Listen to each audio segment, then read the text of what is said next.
On today's episode of PJ and the Beard, we're going to do a Dare to Compare blended with a unboxing and quick look. And for those of you who can see the pedal on the screen, probably know what that is. That is, go ahead, you tell them. You know, believe it or not, I'm unfamiliar. I mean, I know it's a TS808. I know a little bit about them. I have never really, I think, ever plugged into any, like, real Ibanez tube screamer. Right. Plugged into things that are maybe clones of it Right. or whatever. But, yeah, that's not one that I've ever really...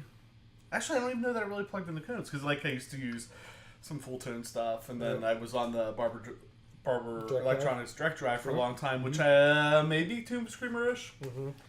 But yeah, not a lot.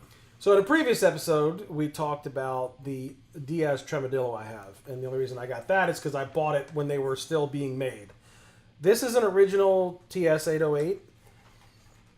Early 80s. I got it from an extended family member. Early 80s, and it wasn't brand new then. I paid $50 for it. Since then, unfortunately, I have lost the back sticker that would have had the serial number, but perhaps in a YouTube live we may take the screws out, make sure the original chip is still there, but it is buttery smooth. I've owned it, my gosh. I don't know if you should check. Because if you check and you find out it's not there, you're going to be disappointed. And you love the pedal the way it is. It sounds great. You could hear it. I had my share of clams there in the beginning, playing with this PRS single cut hollow body through a PV Classic 30.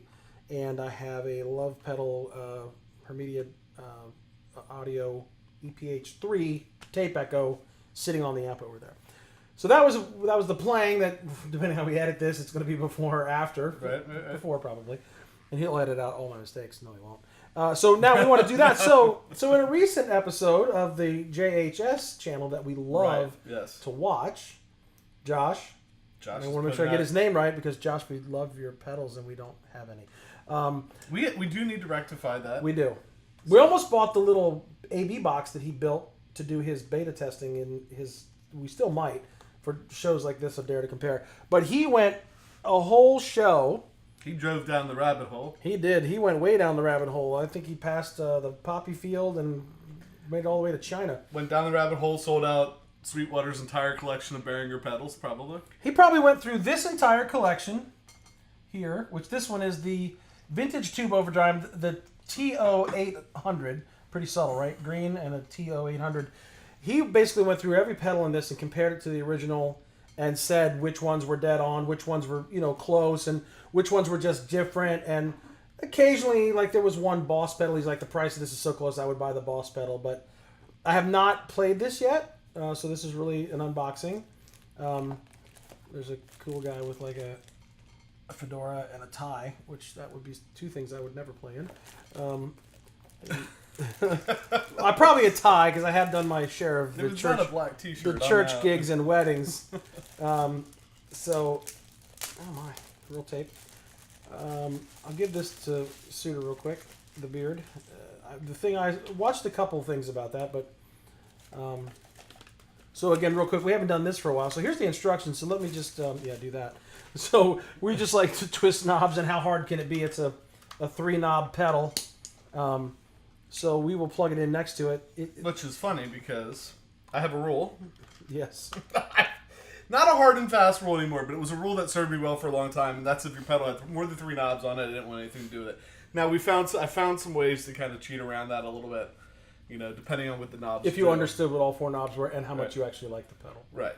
But in general, 3 knobs on the pedal is enough, and so if it's more than that, I'm not really sure I want to dork around with it too much.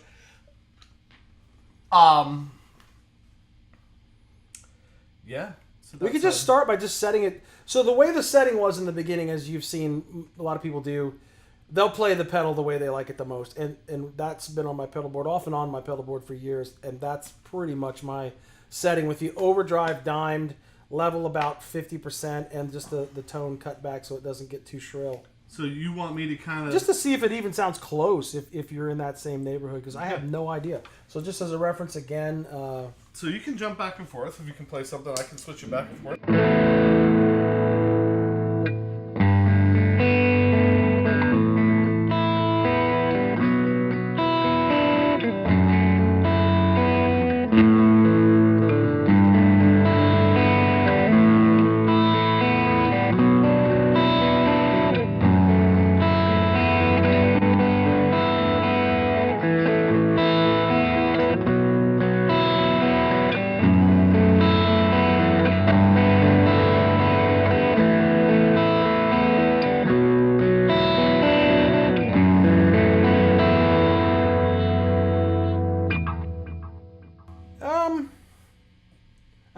think? I felt I felt like you got a little boost in volume. yeah, And I pulled the volume back a little bit at first.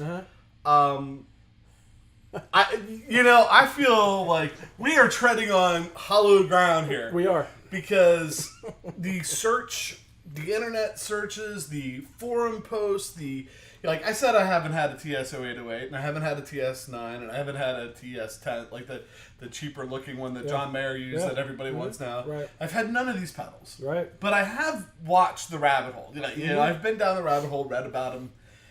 I feel like if Behringer's making a $30, what was it? 25. A $25 pedal. $24.99 on Amazon, free Prime shipping.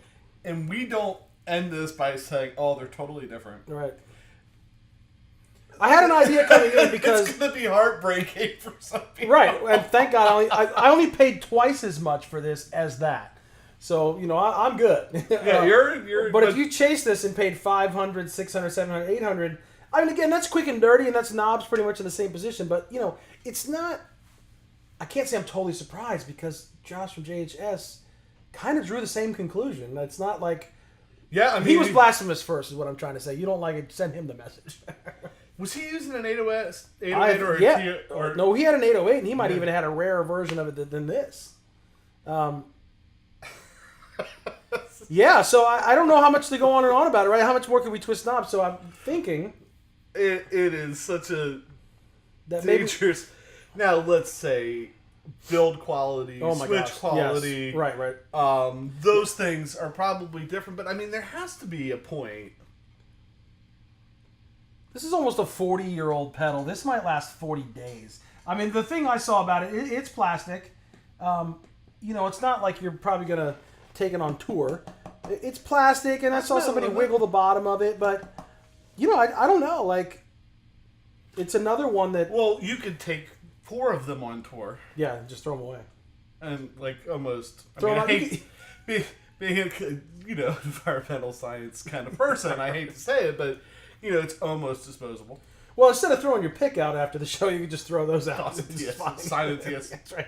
808. So, I don't know. Like, TO808. I'm pleasantly surprised. I don't like this one any less. Would I be sitting here if I paid $500 to $800 to... I saw some of these today on Reverb for like $1,400. Like, if I paid that and then played this, I may have to be talked off a ledge somewhere. But because I didn't pay that for it, it's amazing. Like, so I think what we'll do is, what we played before, where I was playing lead through the original, we'll go through and play that same stuff again. I'll solo for a while with that. I don't even know if we even have to A-B. Do you think? Or should we? I mean, we just A-B'd him playing that rhythm part. I don't know. Do you think the lead's going to be that much different? Yeah, I think I would. Okay. So we'll go back and forth a little bit, not super long. And just so you can hear, like, single note stuff, because I was playing those chords, which we... Maybe that's... Maybe there's some maybe that's where it's gonna. Yeah, maybe that's where it's gonna shine. I don't doubt it. So I think we were playing a G, A, B minor, F sharp minor. Sure, because that's what everybody plays. Just for reference, say 2000 PRS McCarty. 2000 PRS McCarty into a Fender Hot Rod Deluxe, and actually same delay pedal. Hermidia audio, love pedal, EPH3 going in the back. Just a little bit of thing. So.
like if I were blindfolded, I don't know. Could you tell? I was wondering I couldn't really listen to what you're playing. And I don't know. They're set similarly, right? But they might not be exactly. I felt. I don't know if again I joked about overtones before I started to play. I think I could feel just a slight difference in the original, but not enough that I was like, wow, there's a huge difference. Although I think when I dug in the most and played the best at one point was through the other one. So the tone was inspiring enough for me to... So it wasn't like when you clicked over, like, oh, I'm home. No, it wasn't like, again, it's not a cheap way to make you watch other videos, but when we did the Joyo versus the Tremodillo, strummed through the Tremodillo one time, even with the same setting, it's like it's over. It's done. It's right. Not. Don't even try. This, again... And the Joyo sounded good. Yeah. But, like, yeah. When you get to the... So I guess the point of this particular episode is, thank God I only paid $50 for that. Yeah. Compared to that, right? I'm sure there's others. Like you said, you could go scour the internet and find a million other 808 clones. I mean, I think another point, too, is, thank you, Josh. Yeah, I wouldn't have known about it. Because, I mean, and I think we mentioned this when we did an episode where we, like, kind of threw out our favorite YouTube channels. Mm-hmm. Josh was one of those guys, and I think one of the things that we said, kudos to him, because here's a guy who's building pedals, and did an episode where apparently, because literally they did sell out, like from things I've seen online and stuff, it's hard to get these from like Sweetwater, like their stock just they're gone. But here's a guy that just sent out like probably thousands of people to buy these pedals instead of buying his own. Yeah. So the fact that his passion for what he does is greater than. I mean, that shows the purity in his thought of pedals. Yeah, no, for sure. I'm passionate about this, and I'm not afraid to talk about what other people are doing. And so, you can say whatever you want, but at the end of the day, I'm going to go back and watch that again and see what other pedals are cool because he swing better. I mean, we've been down here for 10 minutes with this, and I feel like he hit it out of the park. He did. I don't own a TS808, and I'm not jumping down the rabbit hole. And there was one on Craigslist or Facebook Marketplace that was like $80, and I was like, that's not a bad price. Yeah, right. But to get into that, for me who likes stuff and has overdrives that I really like, right, but would like to try one out, $25. I'll just borrow his now. But anyway, if you're a good boy, I might give it to you. I don't know. So that's it. I mean, that's we probably talked a little bit longer about it than we thought, but it was sort of a dare to compare and unboxing in the first look. And again, we're giving credit to where credit's due. We wouldn't even have known about it if we didn't watch the JHS one, which I find interesting. I don't know how it's all set up because he does all the hard work, but almost every time I watch one of our videos, if it doesn't roll to another one of ours, it rolls to his. Yeah. Almost every time. That's how I see it. Well, probably because both of us are big fans. Logged into that account. Both of us are watching those. So with that, go subscribe to Josh. Yeah. We're not afraid to say it. Nope. Go look up JHS pedals. It's not just about what he's doing; it's about the whole thing. So I would go subscribe to his channel. But before you do, that's right, subscribe to our channel. We'd appreciate that. Leave a comment. What did you think? You're hearing the recording. We're hearing it in the room. So on the recording, it might come across a little different. So in the comments, maybe tell us. How did you think it compared? Which did you like better? And then subscribe, notifications, and all that good stuff. And I guess with that... This is PJ on behalf of The Beard, reminding you that no matter what you hear, you never have too much gear. Especially when they're $25 clones. Let's just play a little more. Not that I haven't played that progression out, but we'll do it anyway. Oh, I thought you'd just go into your...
So that makes it a $75 pedal. Both of them on at the same time. That's why I yelled both line, and then I didn't think you had them both line. Yeah, I I reached did. down and So there you have it.